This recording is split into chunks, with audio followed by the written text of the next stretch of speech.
Discussion को हम आगे बढ़ाते हैं। हाफिज साहब, मैं आपकी जानिब आऊँगा। एक तो सुप्रीम कोर्ट के फैसले पे हमने बात की और सुप्रीम कोर्ट को जो हतमी फैसला है जो कि अपील की सूरत में अभी आना बाकी है, और जिस तरह से प्रेशर एक बिल्ड होता हुआ दिखाई दे रहा है, मैंने पहले भी जिक्र किया यूरोपियन यूनियन का, फिर अमेरिका का और उसके अलावा फिर बरतानिया का। इस सारी सूरत हाल में सुप्रीम कोर्ट का जो फैसला है वो कितना उस पर असर पड़ सकता है क्या इसका? और दूसरा मुझे ये भी आपसे जानना है कि फैसला कब तक आ सकता है सिविलियंस के ट्रायल वाला मामला जो है। अच्छा दानिश, एक तो ये है कि अगर पाकिस्तान के मिलिट्री कोर्ट्स के ट्रायल्स जो सिविलियंस के हैं, अगर 9 मई के बाद कोई लॉ पास किया जाता तो उसके ऊपर एक क्वेश्चन मार्क आ सकता था कि जी एक मेलाफाइडी एक्सरसाइज जो है वो की जा रही है। तो लिहाजा 9 मई से कई दहाइयों पहले जो है वो लॉ आपका मौजूद था।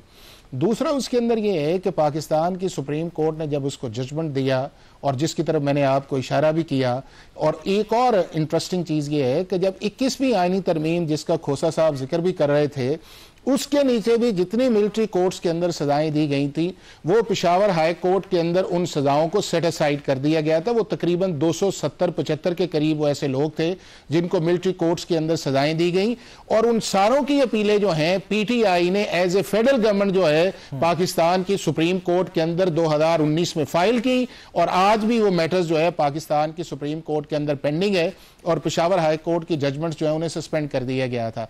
अब ये इस चीज के अंदर जो इंपॉर्टेंट ये है कि अगर ये फैसला आता है, यानी कि फर्स्ट स्टेज पे उन्होंने सस्पेंड किया है, और अभी भी उन्होंने ये जो अनाउंसमेंट ऑफ सेंटेंसेस है ये subject to the decision of Supreme Court of Pakistan का जो एपेलेट बेंच है, जो regular practice and procedure act के नीचे बैठा हुआ है, ये कॉन्स्टिट्यूशनल बेंच नहीं है।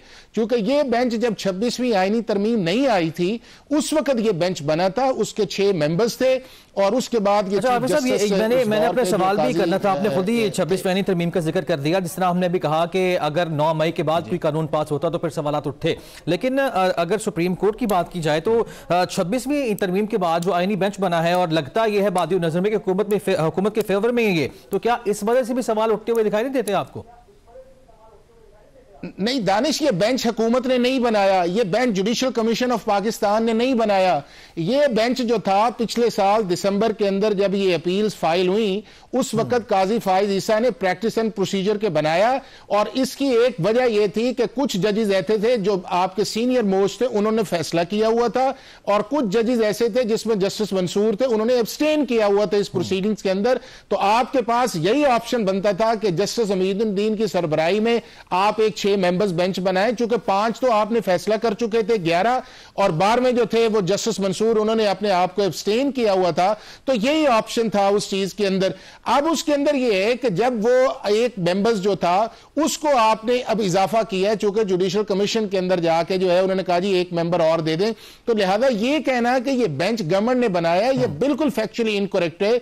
चूंकि ये बेंच जब बना उस वक्त ना 26वीं आईनी तरमीम थी, प्रैक्टिस एंड प्रोसीजर एक्ट के अंदर बना, और उसने उस जजमेंट को सस्पेंड किया, और जब उन्होंने कहा कि जिनकी सजाएं पूरी हैं उनको आप रिलीज कर दें, तो उस वक्त ना अमेरिका ने स्टेटमेंट दी, ना उस वक्त बरतानिया ने स्टेटमेंट दी। ये बताइएगा कि अभी जो स्टेटमेंट जो आ रही हैं क्या वो असरअंदाज हो सकती है इस पे? अब नहीं, अब भी ये है कि अगर देखें आपकी 3 चीजें हैं दानिश जो इंपॉर्टेंट है, एक आपका लॉ है, दूसरी आपकी पार्लियामेंट या कॉन्स्टिट्यूशन है, और तीसरा आपकी सुप्रीम कोर्ट है। अगर तीनों इस चीज पे मुत्तफिक हो, अगर सुप्रीम कोर्ट जनवरी के अंदर मेरा ख्याल है ये केस लगेगा और इसका अर्लीस्ट जो है वो फैसला होना चाहिए, और अभी भी ये जो सजाएं अनाउंस की गई हैं ये subject to decision of Supreme Court of Pakistan है। अगर सुप्रीम कोर्ट ऑफ पाकिस्तान जो 23 अक्टूबर की जजमेंट है उसे मेंटेन करती है तो ये सजाएं जो हैं ये कलदम तस्वर होंगी, और इनके ट्रायल एंटी टेररिज्म कोर्ट के अंदर चले जाएंगे। और अगर सुप्रीम कोर्ट ये कहती है कि नहीं वो जजमेंट गलत है, तो इसका मतलब ये है कि 67 से वो जजमेंट जो लॉ है वो रिवाइव करेगा, और 1875 जो आपकी सजाएं हैं वो मेंटेन समझी जाएंगी, और उसके बाद आपका पॉइंट आ गया, रेगुलर प्रोसेस के अंदर चला जाएगा, यानी कि 133B के नीचे अपील कर सकते हैं, ये हाई कोर्ट की कॉन्स्टिट्यूशनल जुरिसडिक्शन इन्वोक कर सकते हैं, इनको रिमिशंस मिल सकती है, इनको पार्डन मिल सकती है, ये रेगुलर आपकी जेल के अंदर आ गए हैं, ये पाकिस्तान की सुप्रीम कोर्ट के अंदर जा सकते हैं, ये उसकी रिव्यू जुरिसडिक्शन एक्सरसाइज करते हैं, जो पिछले 52 साल से पाकिस्तान के जुडिशियल सिस्टम के अंदर चीज बिल्कुल ठीक है। आप ये फरमा रहे हैं कि इन मुसलमान के पास सजाएं तो इन्होंने सुनाई नहीं है कि जी बड़ा को कॉन्स्टिट्यूशनल डेविएशन या वायलेशन है, फैसला तो अभी पाकिस्तान की सुप्रीम कोर्ट ने करना है। बिल्कुल ठीक है, पार्लियामेंट ने उस लॉ को रिवोक किया है, पाकिस्तान की सुप्रीम कोर्ट ने उस जजमेंट को अपहोल्ड किया है। बिल्कुल ठीक है, और आप ये भी फरमा रहे हैं कि इन मुजरिमान के पास फिर अपील के हक में जाने के लिए ऑप्शंस काफी मौजूद हैं। खोसा साहब, एक तो ये फरमाएगा कि जिस तरह पहले भी मैंने जिक्र किया, इतना शोर अब क्यों मचा रहे हैं आप लोग, और दूसरा ये कि बानी पीटीआई ने आज कहा कि उनको डील का पैगाम मिला लेकिन वो डील नहीं करेंगे, तो डील कर कौन रहा है आपसे, किसने आपको ये ऑफर किया, जरा बताना पसंद करेंगे? देखिए, ये तो बानी पीटीआई को पता होगा कि उनको डील किसने ऑफर की है। I am not privy to that, but as far as military courts और सिविलियन ट्रायल्स आर कंसर्न्ड, इस पे सारी मुल्क की, पाकिस्तान की बारें बशमूल सारी दुनिया की जो बार है और लीगल फ्रेटर्निटी है, इसके सख्त खिलाफ है। और उसकी वजह है क्योंकि सिविलियन की जो प्रोटेक्शन होती हैं आर्मी में, जब एक बंदा जाता है तो वो अपनी जान की बाजी लगाने का सोच कर जाता है जो फौजी जाता है, और उस पर मिलिट्री आप लॉज अप्लाई कर सकते हो, मगर एक सिविलियन जो है उसके बहुत सारे फंडामेंटल राइट्स होते हैं। पाकिस्तान में ये आर्टिकल 10A की सूरत में मौजूद है। पाकिस्तान तरीके से चैलेंज करेगी इंतजाम को? जी बिल्कुल, देखें किया हुआ है। इस वक्त आपकी पिटिशन पेंडिंग है, मैं खुद एक पिटिशन में वकील हूँ। जवाद ख्वाजा साहब की जो जजमेंट आई हुई है 2023 की, उसमें ये कलअदम करार दिए गए हैं मिलिट्री ट्रायल्स, और इनके पीछे एक मंतक है, पाकिस्तान की फौज हमारी फौज है, पाकिस्तान की फौज पर अगर कोई हमला करता है तो वो हमारे पे हमला करता है। अगर ऐसे बंदे पकड़े जाते हैं तो उनका ट्रायल होना चाहिए, मगर सिविलियन अदालतों में ATC में बिल्कुल ठीक है, आपका ये पॉइंट है कि ऐसे पकड़े जाते हैं, और बड़ा अच्छा पॉइंट है आपका कि अगर फौजी इदारों पे हमला होता है तो यकीनी तौर पर फौज हम सबकी है, लेकिन मैशत ने तरक्की नहीं की। इस पे हुकूमत क्या सोचती है? सेनेटर फरहान साहब, आज तो बानी पीटीआई ने भी खुद कह दिया कि मैशत संभली जरूर है, और जो हुकूमत का बयानिया था पहले दिन से जब PDM की गवर्नमेंट आई कि हमने पाकिस्तान को डिफॉल्ट से बचाया है, उसकी आज तकलीद की है जनाब बानी पीटीआई ने। जी बिल्कुल, देखें बात ये तो ज़ाहिर सारी दुनिया के सामने है कि इकोनॉमिक मैनेजमेंट इंतहाई पुअर थी बिटवीन 2018 एंड 2022, और उसके बाद जाते जाते जब इन्होंने पूरा डिफ़ॉल्ट का पूरा एक नैरेटिव बिल्ड किया पूरी दुनिया में, और पाकिस्तान को डिफ़ॉल्ट कराने के लिए दिन रात एक किया, और इन IMF को लेटर लिखा, सारा कुछ किया, उसके बावजूद जो है ये बुरी तरह नाकाम हो गया इमरान खान साहब, और पाकिस्तान डिफ़ॉल्ट नहीं किया, और उससे हमने उस मुश्किल से हमने पाकिस्तान को भी निकाला, जो महंगाई का इशू था उधर से भी हमने निकाल लिया। चलें जी, अच्छी बात है अगर आपके मुखालिफिन भी आपकी कामयाबी के इतराफ़ करें। तो सेनेटर साहब, मुझे आपसे ये भी जानना है, एक तो आपने आगाज़ में फरमा दिया था कि जो मुतालिबात हैं अभी तहरीक इंसाफ के जो फिलहाल सामने आ रहे हैं, इनकी तो मंजूरी का इम्कान पैदा नहीं होता। मुझे ये बताएगा, क्योंकि अब PTI ने 1 महीना तो दिया है, उसमें हुकूमत के पास क्या ऑप्शन है, तहरीक इंसाफ को क्या ऑफर कर सकती है वो?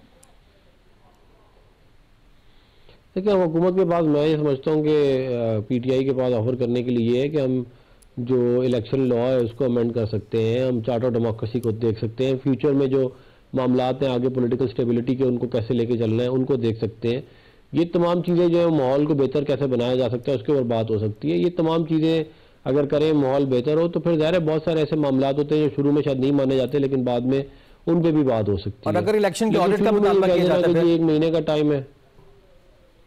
हाँ, तो इलेक्शन 2018 का भी ऑडिट होगा, 2024 का भी हो जाएगा, दोनों के ऑडिट हो जाएंगे, सारों के सामने आ जाएगा क्या हुआ।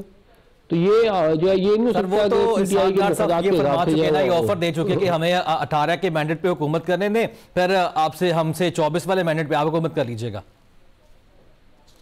नहीं, 24 वाले मैंडेट में हुकूमत कर चुके हैं 4.25 साल, 18 का तो उनका मैंडेट था ही नहीं। अब तो जो है ये तो मतलब कि ऑलरेडी हो चुका है, ये तो इन्होंने हमारे उसके ऊपर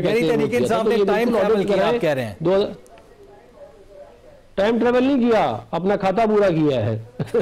ये तो भाई बात ये है कि मुझे आप बताएं ना कि सारे पाकिस्तान में, मैं तो खुद इलेक्शन लड़ा, मुझे मालूम है। टाइम शॉर्ट है, मैंने खोसा साहब की जाने बढ़ना है। खोसा साहब, एक तो ये फरमा रहे सेनेटर साहब कि आपका खाता पूरा हो चुका है, जो 2024 वाला आपका मैंडेट था वो आप माजी में चले गए, 2018 में आपने हुकूमत कर ली। दूसरा, मुझे आपसे भी ये जानना है कि आपकी ये मुतालिबात अगर हुकूमत पूरे नहीं करती है तो फिर आपके पास क्या चॉइसेस बाकी रह जाएंगी? देखें, बहुत अच्छी बात सेनेटर साहब ने की। चलें, ये एक बात तो आई कि हमने बारी पहले ले ली या बाद में ले ली, बारी बारह ले ली, इनका कहने का मतलब ये। बहरहाल बात जो है वो खुशनुदी से आगे की तरफ चलनी चाहिए। ये सारे पाकिस्तानी हैं, सारी पाकिस्तानी पॉलिटिकल पार्टीज हैं, इनको बड़े दिल के साथ और खुले दिमाग के साथ बातों को आगे लेकर चलना चाहिए, ताकि ये पाकिस्तान की तरक्की की राह में हर दफा ये इस तरह रुकावटें ना आए, इलेक्शन में धांधली ना हो, फौज को अपनी लिमिट से तजावुज ना करना पड़े और जुडिशरी की इस तरह पड़खच्चे हर दफा ना उड़ाए जाए। तो ये तो ठीक बड़ी है अच्छी खोजा बात साहब, होगी। आपका और पहुंच आ गया, टाइम क्योंकि शॉर्ट है, हाफिज साहब की जाने बढ़ने। हाफिज साहब, आप आपके मुझे एक तो टाइम शॉर्ट है तो थोड़ा शॉर्ट ही लिखिएगा। आप क्या समझते हैं सारी सूरत हाल में जो बात जिस तरफ बढ़ रही है, फिर सजाएं भी हो रही हैं, मामला क्या हाल होते हुए खासतौर पर मुज़ाकरात के दिखाई देते हैं आपको? देखिए दानिश, तीन चीज़ें बड़ी इंपॉर्टेंट आएंगी इस सारी चीज़ के अंदर। एक ये है कि ये सारी की सारी एक फ्यूचरिस्टिक पॉइंट ऑफ व्यू से चीज़ें आगे चलेंगी। अगर आप माजी में रह के चीज़ों के फैसलों की तरफ जाएंगे तो आपके डायलॉग नहीं चलेंगे। बिल्कुल ठीक है, बड़ी अच्छी बात। दूसरा उस चीज़ के अंदर है कि जो पाकिस्तान के 2-3 फंडामेंटल इश्यूज हैं, जिसके अंदर आपका इकोनॉमी है, आपका टेररिज्म है, या उसके बाद आपका 9 मई है, इसके अंदर आपको क्लैरिटी के साथ जो है वो सामना करना पड़ेगा और आना पड़ेगा कि यही वो हमारे मसाइल हैं, ये जिसके अंदर हम आगे फ्यूचरिस्टिक जाके इन चीज़ों को एड्रेस करेंगे। और तीसरा जो इंपॉर्टेंट है वो ये है कि एक दूसरे को पॉलिटिकल स्पेस भी देनी पड़ेगी और एक दूसरे को पॉलिटिकली एक्नॉलेज भी करना पड़ेगा, चाहे पार्लियामेंट के अंदर है या पार्लियामेंट के बाहर है।